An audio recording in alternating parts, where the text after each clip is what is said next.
মানুষের চিন্তাভাবনা এত বাজে হয়ে গেছে, আর এখন সহজে টাকা পয়সা ইনকাম করা যায়, তো এই জন্য মানুষ যা ইচ্ছা তাই হচ্ছে ভিডিও করে ছেড়ে দেয়। কোনো মান সম্মান বোধ নাই। মানে নিজে কার সাথে প্রেম করতেছে, কার পেটে বাচ্চা আসলো কি আসলো, এগুলো সবই মিডিয়ার সামনে এসে বলতে হবে, এবং একটার পর একটা ছেলে পটাইতে হবে এবং ছেলেদের গলায় ঝুলে পড়তে হবে। এরকম কেমন কেমন জানি হয়ে গেছে সব কিছু। একটু ঘুমায়ও শান্তি পাই না। একটু ঘুমানোর পরে দেখি যে এরকম হাজার হাজার কাহিনী চলে আসছে।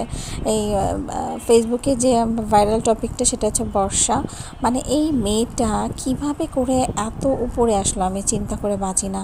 এর তো গলাবাজি কমে না, এত গলাবাজি করে, মানে সব কিছু আল্লাহ আল্লাহ করে আল্লাহর উপরে ছেড়ে দেয়। অথচ আল্লাহর যেসব কাজ, একটা কাজও সে করে না, আল্লাহ বিচার করবে। ও মানুষকে এমনভাবে ফাঁসায়, এমনভাবে করে। আর কি চেহারা, এই চেহারা নিয়ে মানুষের ফাঁসায় দেয়।